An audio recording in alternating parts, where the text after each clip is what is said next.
Para iniciarmos então, eu gostaria que vocês dissessem o que vocês veem na imagem que a gente tem no slide. Calma, uma vez de cada. Oi? Planeta Marte. O que além do solo marciano, o que mais você vê presente no solo? Uma máscara. Uma máscara lembra um rosto. Todo mundo mais ou menos vê um rosto ali ou não? De fato, conforme o colega disse, essa é uma imagem que gerou alguma celeuma na internet há alguns anos, porque postaram uma imagem dizendo que talvez alguém tivesse feito um rosto no solo marciano, né?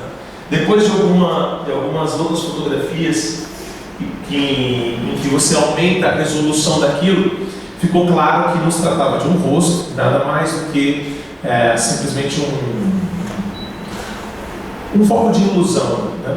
Mas por que nós vemos rostos onde os rostos não estão? O nosso cérebro, desde muito cedo no nosso desenvolvimento, ele tem uma propensão a buscar por rostos, porque essa é uma habilidade com a qual a gente já nasce inata. Bebês humanos, quando são expostos a formas geométricas que lembram um rosto humano, tendem a permanecer mais tempo olhando para esse rosto e não para o outro, né? Por quê? Porque esse é um dispositivo com o qual a gente já nasce. O nosso cérebro, a mesma coisa quando a gente olha para uma nuvem e vê que ela parece algo, mas parece algo. O nosso cérebro, ele processa ambiguidades, tá? Como ele é uma máquina que precisa, biológica, que precisa interpretar a realidade, ele está a todo momento tentando imprimir sentido a ela, né? Então, daí surge alguma tendência a identificar os objetos onde os objetos não estão. Na ciência da computação nós chamamos de lógica fuzzy, que é uma tentativa de ensinar máquinas a processar ambiguidades. Sabe quando você está na internet e aparece assim, clique onde tem carros, para ver se você não é um robô? É exatamente isso que a máquina está tentando fazer, né? Ver se você consegue processar ambiguidades, quem programou aquilo. Essa é uma das muitas coisas que o nosso cérebro faz graças à evolução.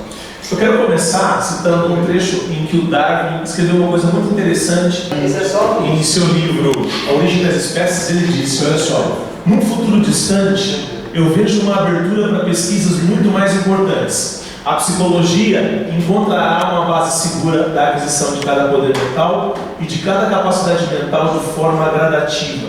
Muita luz será lançada sobre a origem do homem e sobre a sua história. Obrigado. Para apontar, beleza. Por favor. Agora eu entendi. Pode passar para a gentileza. Então, desde muito cedo no nosso desenvolvimento, uma outra coisa que os bebês humanos fazem, e eu preciso contar essas coisas para vocês inicialmente, é imitar. Como você pode observar, com poucas horas de nascido, um bebê humano é capaz de imitar você colocando a língua para fora, fazendo um bico ou abrindo a boca. E por que é tão importante que os humanos sejam capazes de tal habilidade? O bebê humano não nasce pronto. Ele leva mais ou menos uns 30 anos para ficar pronto. Né? Se você pensar, por exemplo, que as famílias criam filhos para que eles façam graduações, depois façam mestrados e doutorados, às vezes ele vai sair da faculdade com quase 30 anos, né? em alguns casos privilegiados. Mas o que você tem que pensar aqui é que desde muito cedo nós temos uma espécie de psicologia intuitiva. O bebê humano, apesar de não nascer pronto, ele vem com dispositivos inatos que permitem que ele possa minimamente interagir com o seu ambiente. E buscar um cuidador que possa cuidá-lo, uma vez que ele é completamente indefeso, é uma coisa importante. E uma das coisas muito importantes é que ele perceba que um outro existe. Então, a capacidade de imitação, do ponto de vista da psicologia do desenvolvimento, ela é muito importante. Bebês que não têm essa capacidade de perceber o outro como o outro, ou de imitar, são sérios candidatos a transtornos invasivos do desenvolvimento, por exemplo, como transtorno do espectro autista, esse tipo de coisa. Pode passar por gentileza. Mais importante ainda é saber que por trás desses comportamentos existem redes neurais especializadas, que têm sido descritas na literatura, por exemplo, como redes de neurônios espelho, né? Essa habilidade de imitação, ela está na base do que vai ser o desenvolvimento da empatia no futuro, porque uma das coisas muito importantes para o desenvolvimento dos humanos é que eles aprendam a se colocar no lugar das outras pessoas. E para que eu possa adquirir a habilidade de me colocar na perspectiva do outro, eu preciso desenvolver a capacidade de ter essa habilidade de inferir estados mentais dos outros. Na psicologia do desenvolvimento e na psicologia de maneira geral, nós temos chamado agora no século XXI isso de teoria da mente. A habilidade que nós temos de inferir os estados psicológicos das outras pessoas. E isso é de extrema importância. Por quê? Porque à medida que o desenvolvimento vai ocorrendo, tá, uma habilidade fundamental ela vai se solidificando. Essa habilidade é a mentira. A mentira é uma habilidade muito importante para o nosso desenvolvimento. Eu estudo a mentira há alguns anos, né, dentro do contexto da psicologia jurídica. Então, quando você joga com uma criança e ela tenta te enganar, chega num estágio do desenvolvimento e ela começa a tentar te engambelar, sabe? Você está jogando um joguinho e ela tenta usar uma estratégia para te passar a perna.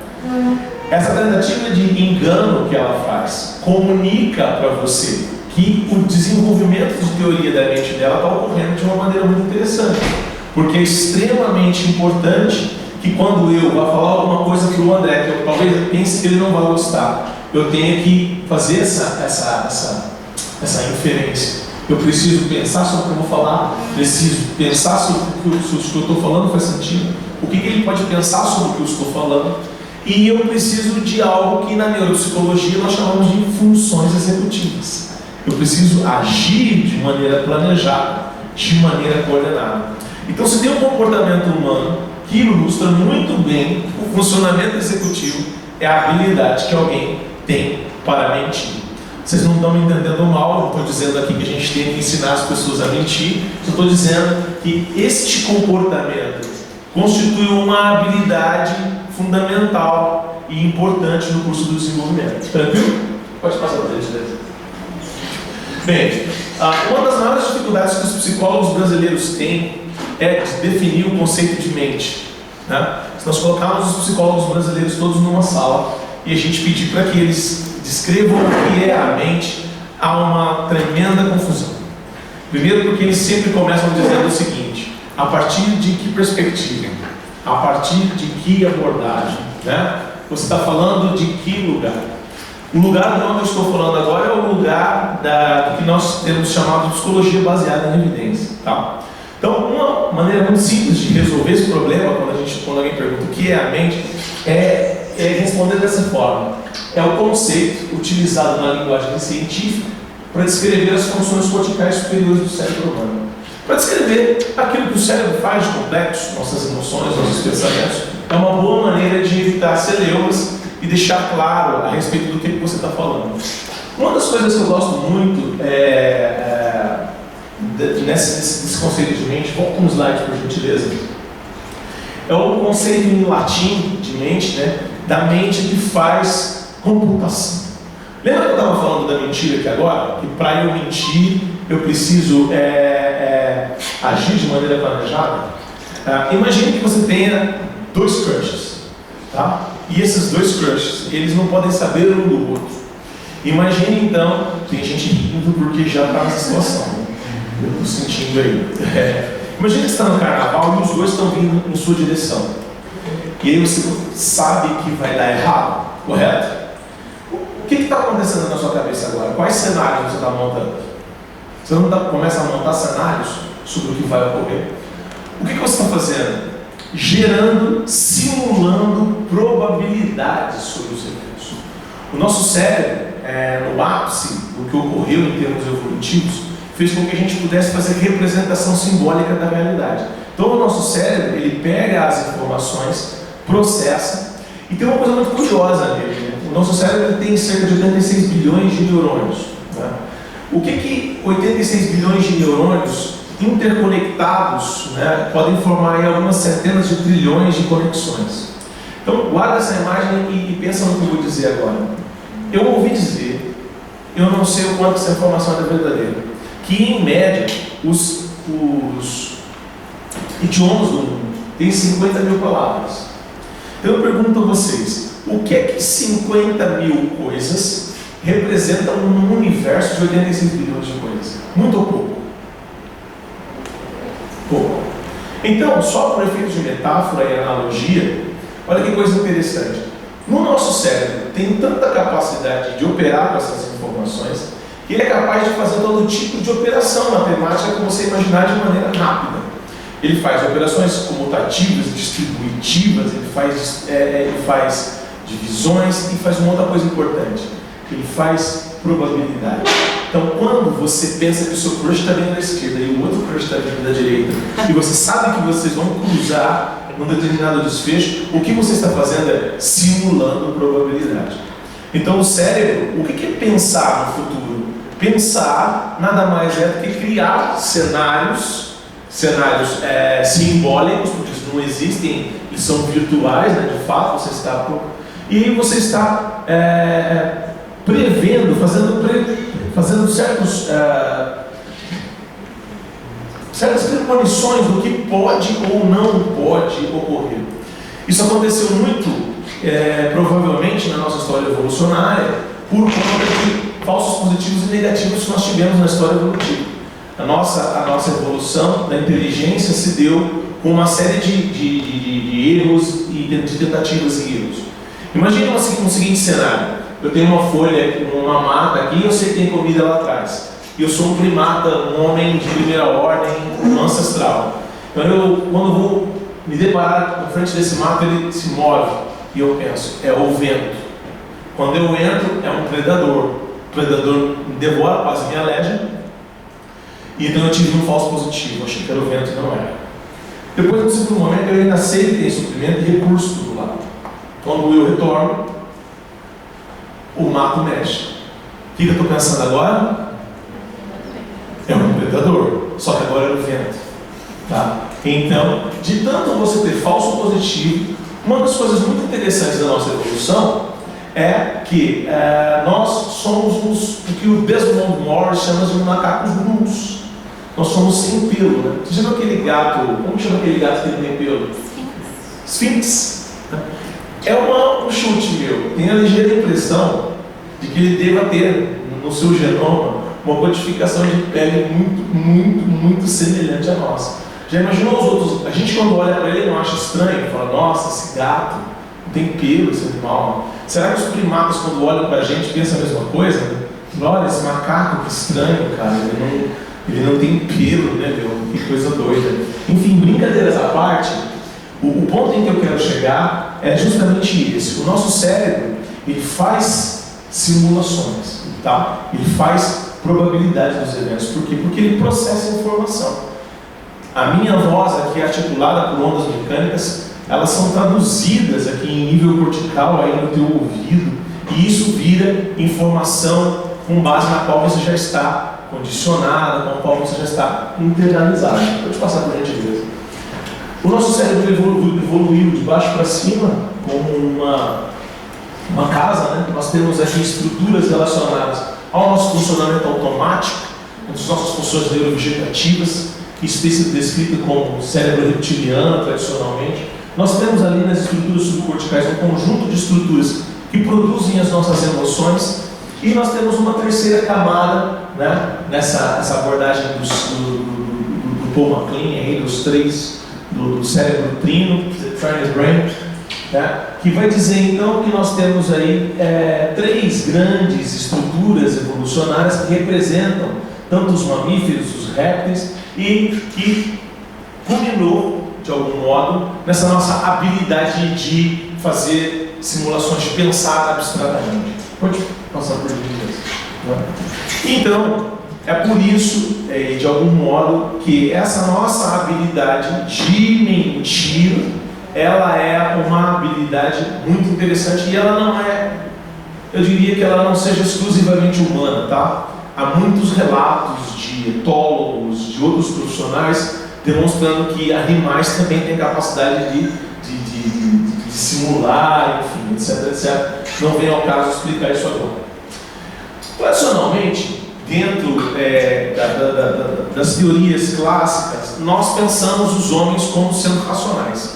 Se você perguntar para qualquer pessoa na rua o que diferencia o homem do animal, qual é a resposta clássica? Oi? Os homens são animais? Mais ou menos, né? Mas sim, em erudições comuns, a gente para, as pessoas vão responder: o homem é um animal racional, tá?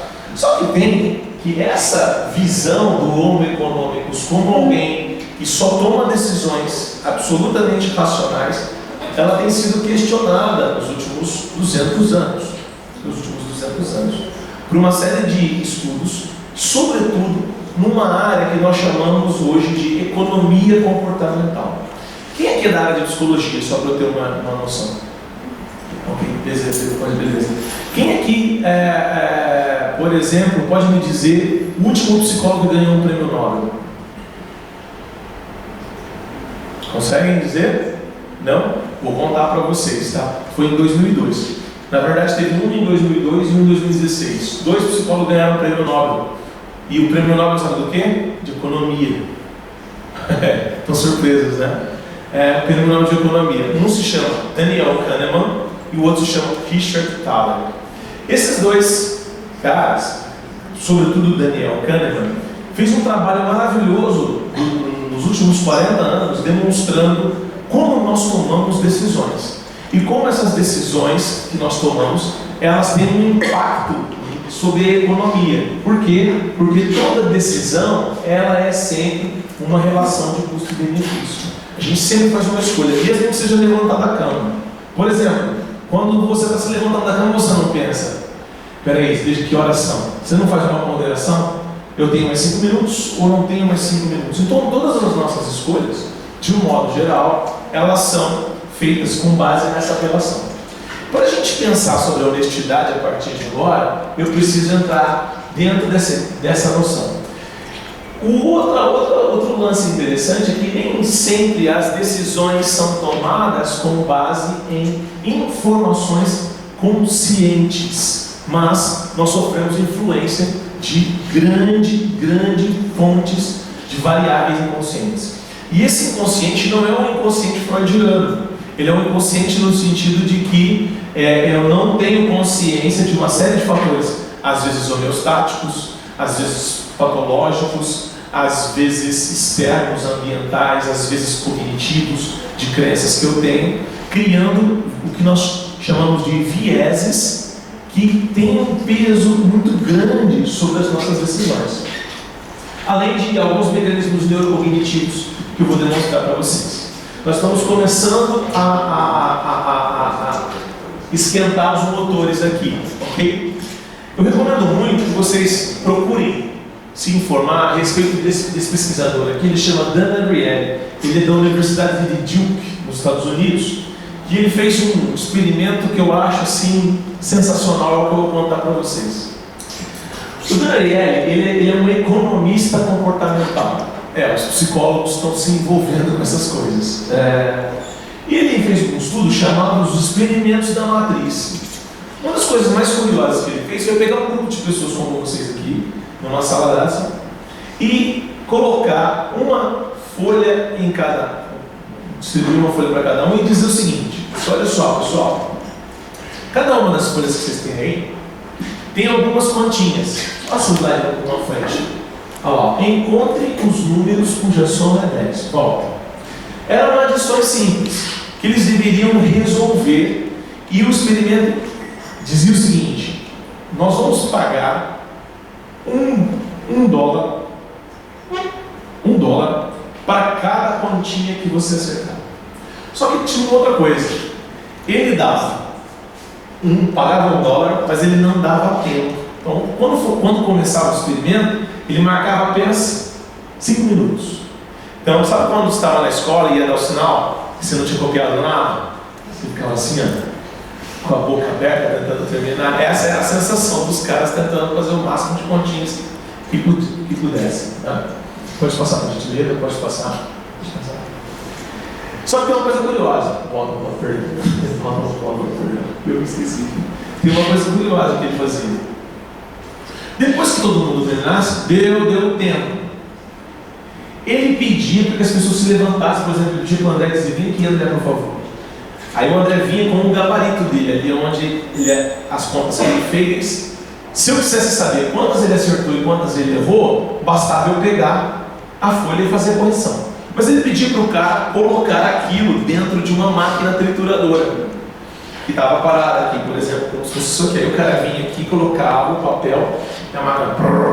O cara ficava com a impressão de que ninguém mais ia ter acesso àquilo, porque foi triturado. Então o experimentador, ele vinha até o experimentador dizia para ele: como é o seu nome? Tatiane, quantas contas você acertou? Fala para mim, Tatiane. Todas. Parabéns, você acabou de ganhar $20. Dava $20 para ele, depois você não conta. Como é o seu nome? Ana, quantas contas você acertou? Todas? Toma aqui, $20, beleza. Quantas você acertou? Seja honesto.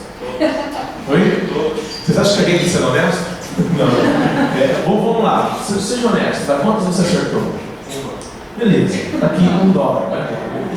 E assim sucessivamente, ele fazia com todo mundo. Ele dava. Agora, imagina o financiamento que ele tinha para queimar essa grana. Agora pode adiantar os slides, pode adiantar. Olha só, galera, volta. Pessoal, ele fez isso com 40 mil fucking pessoas.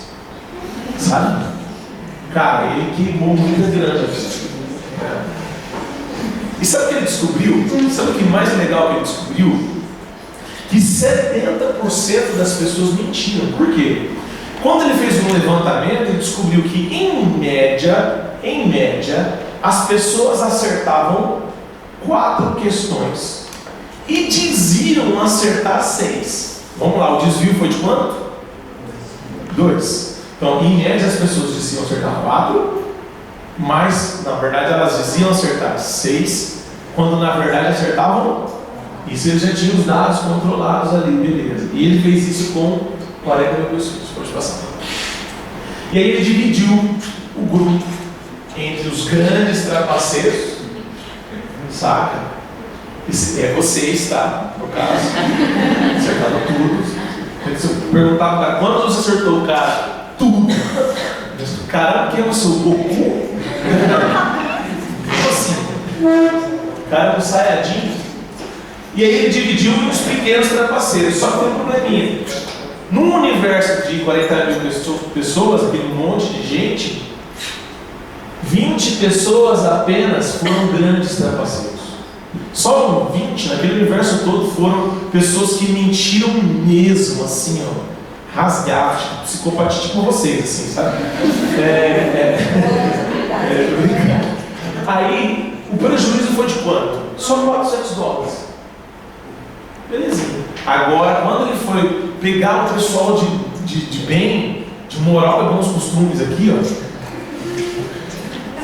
entendeu? Mais ou menos uns 28 mil, elas deram um prejuízo de $50 mil. Por quê? Porque a pequena trapaça, que o estudo começou a mostrar, ela é muito mais dispendiosa e onerosa em termos econômicos do que a grande trapaça. E aí ele começou a formular uma teoria psicológica sobre isso, muito interessante, muito curiosa. Ou seja, a desonestidade das pessoas honestas, né? Assim como a gente tem os grandes trapaceiros, a maior parte das pessoas é um pequeno trapaceiro. Por quê? Vamos adiantar rapidinho. Olha só, aí eu recomendo que vocês leiam esse artigo, tá? Acho que não tem ele em português, mas acho que dá para ler tranquilo. E aí o Dr. Google também está aí para dar uma força. Olha só, a desonestidade das pessoas honestas. Uma teoria de manutenção do autoconceito. Olha o que ele diz lá, ó. As pessoas gostam de pensar a si mesmas como honestas. Contudo, a desonestidade paga e frequentemente paga bem. Como as pessoas resolvem essa tensão? Essa pesquisa demonstrou que as pessoas se comportam desonestamente o suficiente para obter benefícios da sua honestidade e o suficiente para iludirem a si mesmas de sua própria integridade. Isso é muito louco, porque eu vou te perguntar, de 0 a 10, quando você é honesto? Me dá uma nota, vai, seja honesto. Oi? Dá uma nota. De 0 a 10, quantos são? Sabia, né? Já estava aqui, ó. E aí? Vamos, 7. 7. De 0 a 10, quantos são honestos? 8. De 0 a 10, quantos você é honesto? 8. De 0 a 10, quantos são honestos? 8. Olha só que coisa curiosa. Não precisamos fazer uma análise de variância para poder sacar. Olha só, não é preciso. Né? 7, 8. A média vai dar quanto aqui? 8. Quantos desvios faltam para 10? Igual o desvio, o mesmo desvio da galera anterior. Isso significa que é um padrão. Porque se você parar alguém na rua, o cara nunca vai se pensar a si mesmo como alguém desonesto. Você vai perguntar para ele, e aí, velho? Ele vai falar assim, não, cara, 8, né? Porque ele vai pensar assim, 10, eu sou Jesus. Não é? Tipo 10, eu sou Jesus, mas ele... Mano, se tem uma coisa que eu sei é que eu não sou Jesus, entendeu? Então vamos de 8. Entendeu? Tipo, vamos de 8. E aí você tem o quê? 2 desvios. Você tem 2 desvios exatamente como o experimento ele mostrou. A gente pode replicar um negócio desse, né? Que eu não tenho $40 mil para queimar. Mas a gente pode pensar em outra recompensazinha. Mas eu digo assim, ó, em média as pessoas vão desviar. Aí ele criou essa teoria. Vou te passar, por gentileza, André. Nós estamos no meio da palestra, até já migrando para a gente chegar a algumas conclusões aqui. Aí ele desenvolveu uma teoria que é muito interessante. Ele diz assim, olha só, o nosso comportamento ele é influenciado por fatores externos e fatores internos. Esses fatores internos, eu não tenho tempo de abordar isso agora, tanto envolvem fatores biológicos, quanto cognitivos, quanto externos. Um dia eu posso dar uma palestra sobre os fatores mais psicobiológicos, mas agora eu vou me fitar a aspectos externos, ok? Ele vai dizer o seguinte, olha só, quando você vai tomar uma decisão que envolve o risco de uma tentação, né? Por exemplo, você tem compromisso, você namora, mas você tem vontade de ficar com alguém que você conheceu, né? Você não quer namorar aquela pessoa, nem casar com ela, nem nada, mas você perdeu uma meia hora com ela. Então, você, com certeza você gastaria uma meia hora ali, percebe? Sabe aquela coisa do tipo assim, ó, não espere nada, mas aproveite tudo.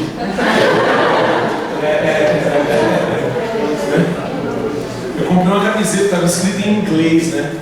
Não espere nada. Como é que é? Not in expectations. Aí embaixo estava assim, but appreciate everything. Uma coisa assim, né? Tipo, uma coisa assim. Enfim. Aí, galera, é o seguinte: quando você vai fazer uma coisa que você não deve, essa coisa tentadora, né? Ela é boa. 3 variáveis externas vão pesar sobre a sua decisão. Primeiro, a magnitude da recompensa. Isso que eu vou fazer, a recompensa é boa. Segundo, qual a chance dele de ser pego? Os analistas do comportamento já vão gostar dessas pegadas, porque nós estamos falando de consequências, né? De punição, esse tipo de coisa. Qual a probabilidade de ser pego? Se eu for pego, isso vai me dar bronca, né?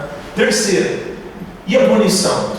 Eu perco meu emprego, eu vou preso por muitos anos, né? Pensem os políticos agora, ó, altas recompensas.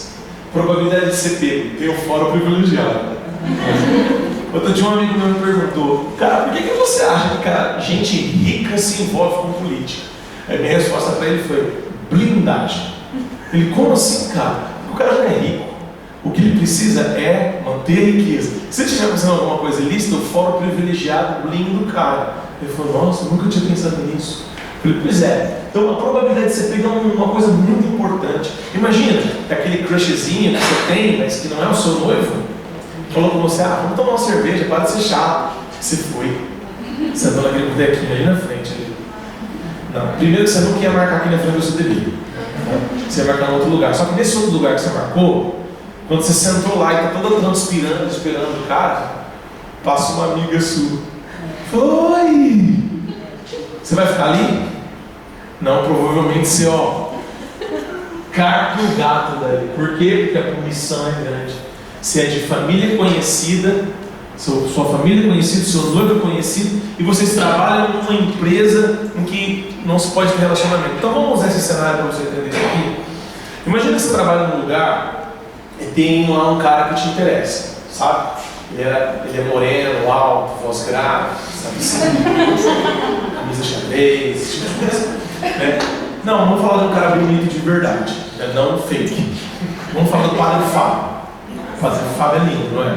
Eu acho ele bonito, né? Tem jeito de ser um homem cheiroso, é uma coisa que eu gosto. Porque tem homem que você olha e fala, esse homem não é cheiroso, mas o Padre Fábio com certeza não é o caso. E aí você olha o Padre Fábio, quando você se dá conta, ele já está te beliscando, tá? E você não pode nada. Só que um dia o seu chefe chega e fala, vou mandar vocês dois para a China. Para a China, você nunca nem conversou com ele, você nem olhava para ele, que não era para dar bandeira, sabe? Porque quando você olha para ele, a recompensa é grande, velho, ele é bonito. Então o seu sistema de recompensa cerebral, ele começa a avajar, a bombardear dopamina em você. Sabe quando você olha alguém, você se apaixona, você olha e você faz assim, gente, né? Olha o nome do transmissor, dopamina.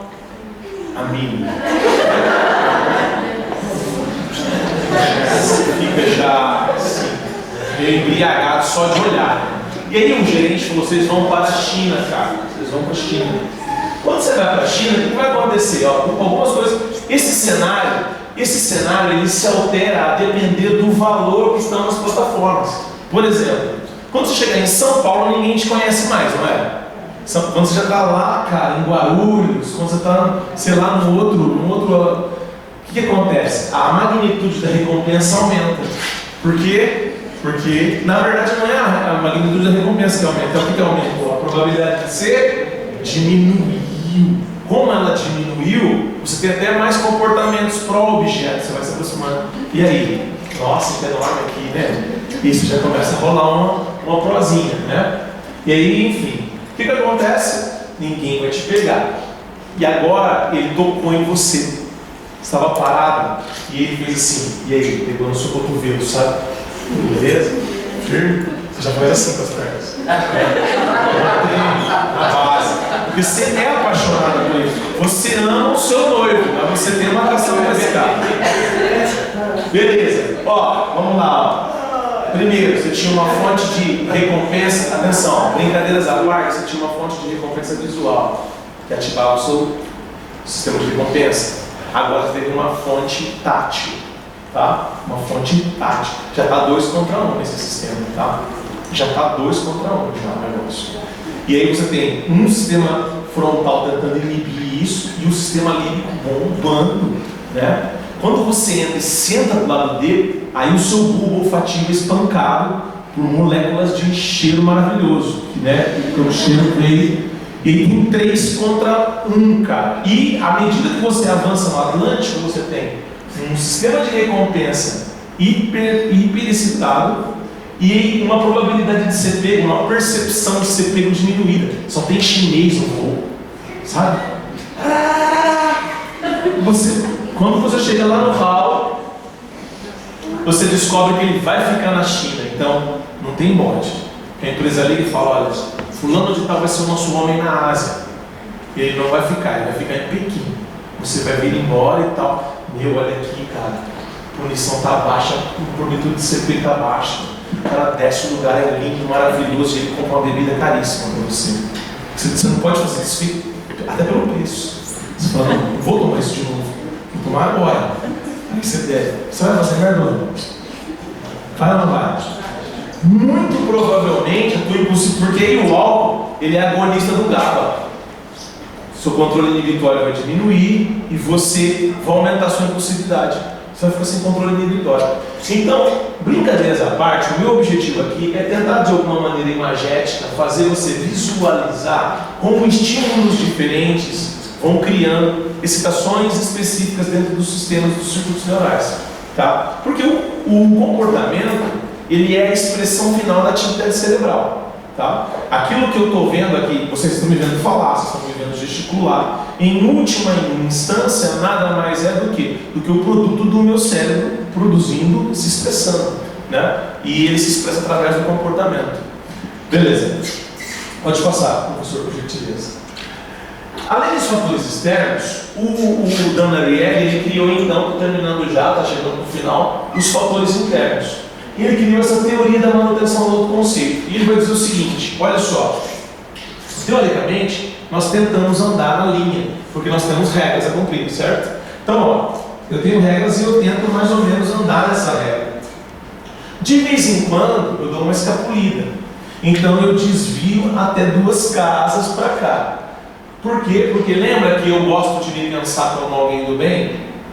Se eu avançar mais uma casa no desvio que me é frequente, eu tenho que rever o meu autoconceito. Atenção, vou repetir para ficar bem claro. Nós tentamos andar nas regras. Eventualmente, todos nós, sem exceção, quebramos uma regra ou outra. Em média, nós vamos no que a gente poderia medir como até 2 desvios. Quando eu avanço além disso, aquilo que eu pensava a meu respeito, como alguém íntegro, como alguém honesto, como alguém que vai, como uma pessoa de bem, eu preciso rever.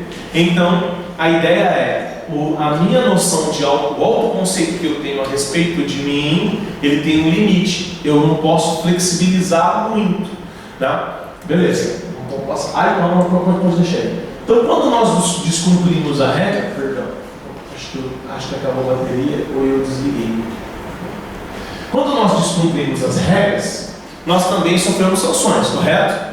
Todo lugar tem regra, todo lugar tem, enfim, normas de conduta. Quando nós quebramos as regras, nós vamos sofrer. Com o quê? Com uma punição. E a gente vai entender isso agora. Tá? Pode passar, por gentileza. Uma coisa importante. Quando você faz uma coisa que você não devia, como você se sente? Mal. Por exemplo, sei lá, você ofendeu alguém. Você fez algo que você não devia. O seu estado subjetivo afetivo, ele é desagradável, não é? Desconfortável. Você vai sentir medo, ou tristeza, você vai ficar ali com uma emoção negativa. Beleza. Isso é o neurótico médio, tá? Tipo assim, eu usei um conceito psicanalítico aqui agora. Isso aí é as pessoas normalmente. A gente espera, nós esperamos que quando as pessoas façam coisas que elas não devam, que elas se sintam mal, culpadas, que elas tenham um afeto negativo. Esses pesquisadores aqui fizeram um estudo muito interessante, publicado na Neuro, faz um tempinho já, 2002, se não me engano, em que eles estavam estudando as bases neurais da cooperação social. Basicamente, eles colocavam mulheres num jogo em que as mulheres tinham que cooperar umas com as outras, tá? Elas tinham que se ajudar mutuamente, e enquanto eles fizeram um monitoramento ali da atividade cerebral delas. O que eles sacaram? Que quando uma mulher ajudava a outra, as áreas relacionadas ao sistema de recompensa, sobretudo o córtex frontal, ele tinha uma excitação grande. Então, quando eu ajudo alguém, o meu cérebro ele me reforça.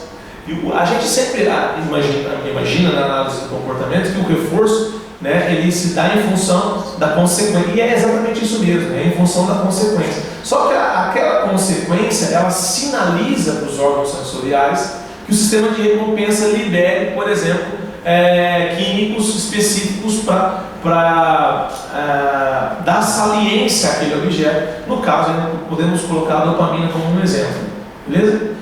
Então, quando eu faço algo que é bom, o cérebro sempre tende a reforçar aquilo. Beleza? Então, essas mulheres, quando elas se ajudavam, elas recebiam uma sensação de bem-estar, uma sensação química positiva. Pode passar. Agora, o mais curioso é que a gente não só fica feliz quando ajuda um ao outro. Quando nós punimos quem não coopera, a mesma sensação ela é. O mesmo, olha só o que aconteceu. As bases neurais da punição do altruísmo. É assim, aqui nós temos regras. Na Neuro tem algumas regras. As pessoas que não respondem, ou a universidade, ou seja lá o que for. Quem não estiver dentro das regras vai sofrer sanções do grupo, ou seja, vai receber punições. O mais curioso é que quando as pessoas punem umas às outras, quando eu estou punindo alguém porque alguém quebrou as regras, eu também recebo um reforço. Basicamente as mesmas áreas também vão produzir aqueles mesmos neurotransmissores, a mesma química reforçadora. Gente, agora a coisa começa a ficar gostosa. É a polarização política do nosso país. Aqueles que têm uma ânsia punitiva maior se sentem recompensados. E os que têm uma ânsia protetiva maior também. Então, no fim das contas, em nível cerebral, tanto punir quanto proteger é algo reforçador para quem realiza. Mas vou dar um terceiro cenário agora. Já deu do Padre Fábio lá, agora vou dar um outro que vai te ajudar. Para você fazer a síntese disso aqui. E para você entender o nó cego que é a desonestidade. Olha só, quando eu ajudo, meu cérebro me reforça. Quando eu puno, meu cérebro me reforça. Beleza? Agora vamos ter um terceiro cenário alternativo. Você está afim de um cara que sua mãe odeia. Tá? Ele tem o cabelinho na régua, sabe assim? Bigodinho fininho, sabe? Camisa regata, né? E chama Richarlison. Né?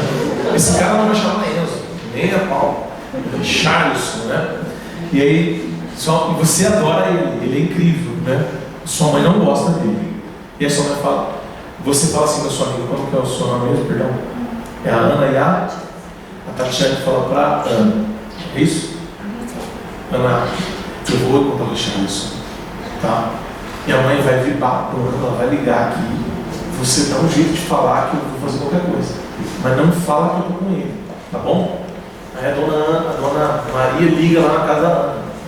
Oi, Ana, a Tatiana tá aí? Tatiana tá com Richarlison. O que a Ana vai fazer? Oi, tia. Tia é só quando você gosta da mulher. Quando você não gosta é Dona Maria. Oi, Dona Maria, não, mas é tia.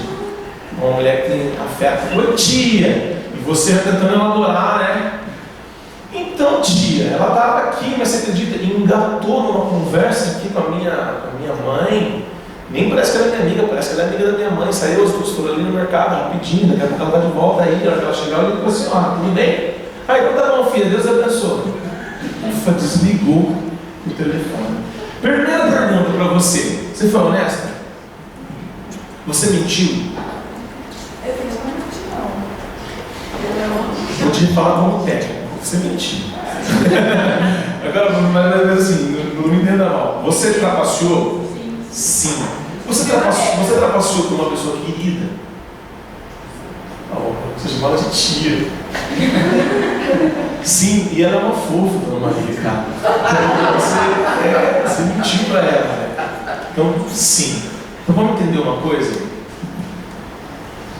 Quando você mente ou trapaceia para ajudar alguém, o que é que vai acontecer, tá certo? Você não vai se ver com um autoconceito negativo. Pelo contrário, você vai se ver de uma maneira positiva. Você não vai falar assim: nossa, que pessoa horrível, menti pra tia. Não, você vai pensar: nossa, você é minha best. Você vai falar: nós somos best friends, cara. Eu e você e eu. E você, a sua amiga ainda vai falar: tô te devendo uma. E você vai falar: tá mesmo. Vai cobrir ela. Você vai se sentir mal por ter trapaceado? Então pega esse ponto cego que eu vou discutir com vocês até agora. Quando você faz coisas erradas, com motivações de ajuda, o seu cérebro sofre um nó cego. Porque ao invés dele sentir o efeito punitivo e te dar uma resposta aversiva, você na verdade fica contingenciado em função da consequência que é positiva, que você ajudou alguém. Agora pense, no nosso país, quantos políticos começam bem intencionados? Eu preciso de tal projeto, porque tal projeto vai ajudar fulano, ciclano, beltrano. E quantos acordos eles precisam ir fazendo para que, de repente, um projeto ou outro para beneficiar X ou Y possa ocorrer. Então, quando você faz uma trapaceia com uma motivação altruísta, o que vai te enrolar são as trapaças, porque como você não experimenta o efeito negativo daquilo, às vezes quando você vai se dar conta do que você está fazendo, você já está cheio de amarras, você já está cheio de rolo. Por quê? Porque no final das contas você não se deu conta, você não ia se dar conta se você não experimentasse uma emoção negativa, né? Ou seja, quando você quer de intenções boas, o inferno está cheio. Isso é muito curioso. Pode passar, por gentileza. Então, para finalizar e a gente formando uma síntese, depois a gente abre aí para a gente conversar e tal. Estou fazendo uma síntese. O comportamento desonesto, basicamente, pode ocorrer quando? Quando a magnitude da recompensa, a probabilidade de ser pego rebaixa a magnitude da punição, elas não ferem o teu autoconceito. Tá? Se tudo que você está, se na circunstância que você está envolvido, nenhum desses fatores aqui é capaz de gerar em nível cognitivo uma contradição entre o que você pensa sobre você e como você está se comportando, né? Se você tiver em nível de consciência, a capacidade de fazer essa leitura, peraí, isso aí é contraditório com o que eu penso a respeito disso, né? Então o comportamento ele vai ocorrer. Agora, se geralmente essas variáveis têm força para fazer você repensar o seu autoconceito, então é muito provável que haja um freio aí no meio. É muito importante isso, né? Pode passar para a gente assim. Então a desonestidade, ela é de algum modo uma situação de ganho ou perda em que a gente tenta se equilibrar entre a recompensa da trapaça e a manutenção do autoconceito.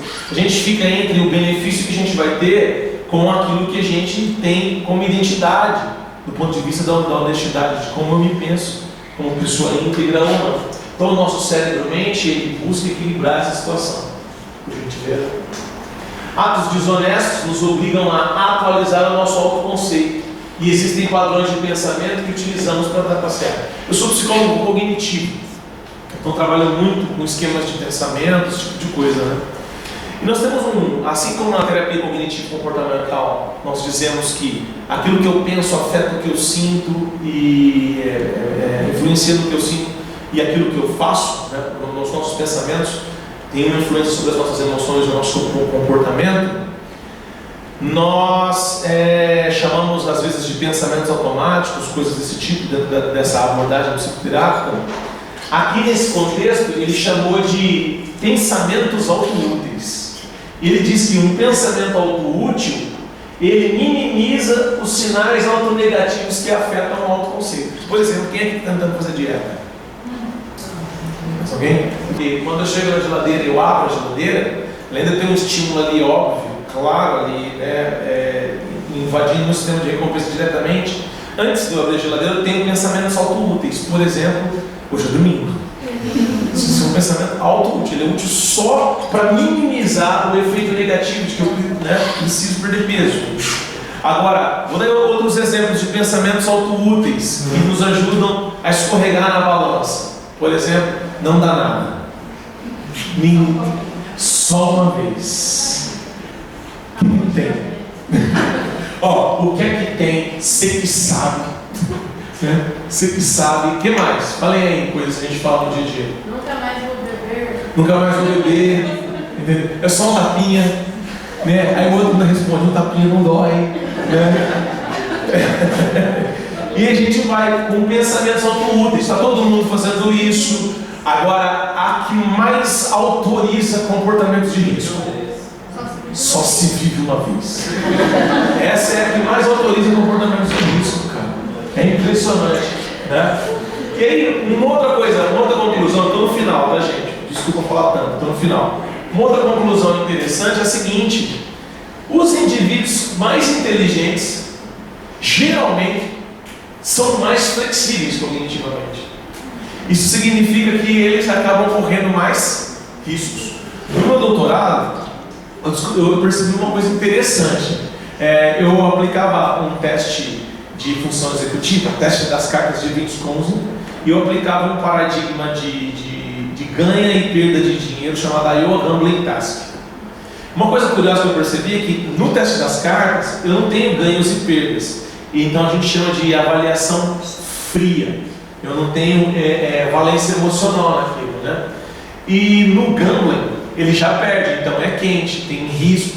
Inclusive aquela resposta galvânica da pele seria interessantíssima num paradigma desse. E eu percebia que quando os caras faziam o teste das cartas, eles têm critérios, né? Aqueles que mudavam de critério mais rapidamente, tipo, ele tinha que adivinhar se a carta que eu queria que ele dissesse era cor, ou forma, ou número. Os caras que eram mais abertos, eles chegavam assim: é a cor? Não. É a forma? Não. É o número. E, ou seja, ele ia trocando de critério rápido, até ele acertar, né? E beleza. Quando ele ia pro gambling, ele perdia muito dinheiro, porque como ele era um cara assim, impulsivo, como ele era um cara mais flexível, ele perdia muito dinheiro nas apostas, né? Agora, os conservadores, teve um garoto que ele, no critério cor do teste, ele fez 128 tentativas e errou 128. Eu falei: não, tem um cérebro quebrado, não é possível. Depois eu descobri que ele era daltônico. Naquele momento eu me senti o House, porque, né, liguei o teste no garoto, o garoto 128, eu falei: nossa, encontrei uma coisa que vai entrar para a história da neurologia aqui. E meu, pá, beleza. Aí no outro teste ele teve um desempenho dentro da média, mas mesma coisa, mas como é que é possível um negócio desse? Aí perguntei pra ele: que cor é essa, garoto? Tipo, era bege. Ele falou: vinho. Eu falei: pá, tem uma coisa errada. Aí, que cor que é essa aqui, filho? Aí era preto. Ele falou: agora sei lá. Falou uma outra cor lá. Aí chamei o pai dele e falei: que cor é essa aqui, senhor? Aí o cara falou a cor certa, das duas vezes. Aí descobrimos que ele tinha um problema ou na entrada ou no processamento, lá, mas ele tinha um problema neurologista e tal. Foi muito legal. Mas assim, ó, os garotos que eram mais flexíveis ganhavam mais dinheiro. Eles, na hora de jogar o gambling, eles ganhavam mais dinheiro, eles ficavam com mais dinheiro. Ou seja, ser conservador pode te tornar um pouquinho mais rico, né? E ser mais liberal pode te fazer correr mais riscos, né? Enfim. E aí o que acontece então? Os indivíduos flexíveis tendem a se expor maior a riscos. Isso aumenta a chance de apostas. E isso aumenta então a chance dele se envolver em negociadas arriscadas, tá? Últimas informações. Uma outra coisa que eu descobri, agora eu estou ensinando a você como evitar o comportamento desonesto. A primeira coisa é: se você for muito flexível, provavelmente você vai correr em erro. E você aumenta os riscos de você fazer merda. Tá? Uma outra coisa que eles perceberam é o seguinte: as pessoas não têm muita atenção à própria conduta.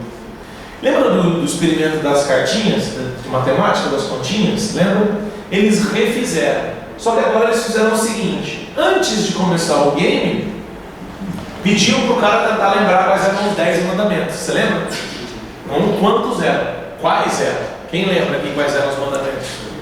Não roubarás, não matarás, não cobiçarás a mulher do próximo quando o próximo estiver próximo. Beleza. Aí eles reproduziram o experimento. Sabe o que aconteceu dos trapaceiros? Diminuiu, foi quase a zero. Aí eles pensaram: pô, será que a religião tem essa força? Vamos mudar o experimento agora. Então eles criavam um viés moral, um viés ético. Aí eles reproduziram e falaram: agora vamos fazer o seguinte, vamos pedir para o cara jurar o código de ética, sei lá, do MIT.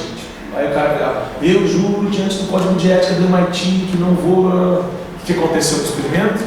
Diminuiu também quase a zero o número de trapaceiros. Então eles descobriram, eles sacaram o seguinte: ao tomar decisões, se você previamente é exposto a algum tipo de código de moralidade, algum tipo de código de ética, isso diminui as suas chances, porque cria um viés mais presente, mais próximo, diminui a sua chance de cometer um ato desonesto. Então, quando você precisa tomar uma decisão, algumas coisas que você tem que evitar. Tomar as decisões pura e simplesmente. Você tem que consultar um advogado, consultar o código de ética, consultar o estatuto. É sério. Ver com o grupo o que pode, o que não pode. Por quê? Porque quando você é muito flexível, do tipo assim, ó, ai gente, vamos fazer, vai dar tudo certo. Cara, não é assim, velho, que funciona a vida, né? Então, evidências têm demonstrado que as pessoas, quando estão mais acessíveis a padrões morais, tendem a um melhor enfrentamento em relação ao significado das ações. Está acabando. Cometer delitos sem afetar o autoconceito. Como é possível? Sempre que a flexibilidade cognitiva estiver presente em graus elevados, tal condição facilita a desonestidade. Pode passar, por gentileza. Se a atenção for maior do que... se a sua atenção aos códigos de ética, às regras, elas forem maiores, então você diminui o risco do comportamento de risco e não precisa atualizar o conceito. Se a atenção for menor, você aumenta o seu comportamento de risco e muito provavelmente você vai ter que se rever. Pode passar, por gentileza. Tá? Comportamento desonesto, então, ele depende da intensidade de fatores externos somados a fatores psicológicos como desatenção e atenção aos padrões morais e a flexibilidade de categorização. Comportamento desonesto aumenta à medida que a flexibilidade de categorização também aumenta. Se você estiver pouco flexível e desatento aos padrões morais, se você estiver muito flexível e estiver estiver desatento, isso aumenta as suas chances de fazer algo que você não deseja. Um último jornalista perguntou: o senhor pode definir para mim rapidamente como é que as pessoas se tornam desonestas, como é que a trapaça ocorre? Eu queria dizer essa frase: a trapaça depende da intensidade de estímulos externos e internos e operações distributivas e cumulativas das informações do cérebro. Só que eu acho que eles não iam entender, porque precisam de todo um contexto. E aí o último slide é esse, que eu recomendo a leitura. Olha só, o cérebro se adapta à desonestidade. Foi publicado na Nature Neuroscience, 2016, se não me engano. E eu gosto do final aqui, ó. Os achados revelam um mecanismo biológico que suporta o deslize, que começa com atos pequenos de desonestidade e podem aumentar para grandes transgressões. Basicamente, o que eles fizeram foi pedir para um cara mentir e observar uma atividade cerebral dele. E a hora que ele mentia as primeiras vezes, porque lembra que quando a gente faz uma coisa que a gente não deve, nós ficamos nervosos, ansiosos, porque o sistema de inibição cerebral ativa a amígdala, enfim, e aí a gente fica ansioso ou com medo. Na primeira vez que ele mente, a amígdala parece um pisca de Natal. Ela irradia, cara. Na 10ª vez em que ele mente, ela mal está funcionando. Isso é um mecanismo muito básico da análise do comportamento. Como é que é o nome disso? Habituação. Então, depois que ele vai... Ou seja, olha, volta só o título agora. Olha que loucura. O cérebro se adapta à desonestidade. Como o cérebro é plástico, como nós temos a plasticidade cerebral, né, ele, em nível dendrítico, ele é muito sensível às alterações ambientais e ao próprio comportamento. Né? Quando nós recebemos informações e nos comportamos de determinada forma, de maneira frequente, as assembleias neurais elas se reorganizam, porque ela tem uma lógica que é uma lógica darwinista. Ela pensa que o cérebro pensa que se você faz algo frequentemente, ele não faz um juízo de valor se o que você está fazendo é certo ou errado. Ele simplesmente entende de uma maneira que é imperativa da sobrevivência. Ele pensa, se isso está ocorrendo frequentemente, deve ser importante. Então ele se readequa para que as redes recrutadas para aquele comportamento, elas se tornem cada vez mais rápidas, cada vez mais velozes. E é por isso que os condicionamentos clássicos, né, operantes de toda forma, eles ocorrem de uma maneira relativamente rápida. Por quê? Porque o nosso cérebro, ele se modifica. Você não consegue, às vezes, enxergar uma modificação em nível macro, mas em nível de sinapse, né? Essas ramificações dendríticas, elas estão ocorrendo por conta da propriedade do próprio cérebro, que é ser plástico. Tá? Basicamente, essa é a palestra, esse é o motivo, e isso explica, de algum modo, para nós, parcialmente, a desonestidade das pessoas honestas. Todos nós temos níveis diferentes de honestidade. Em média, nós temos uma tendência a desviar 2 casas daquilo que são as regras. Como nós somos um pool de pessoas, né, nós temos uma variação grande dos indivíduos, que vai desde o psicopata mais precisamente diagnosticado até a variação simples de mentir para alguém, etc. São variações dos fenótipos humanos. Eu espero que tenha sido de utilidade e estou muito feliz por estar falando com vocês aqui. Muito obrigado.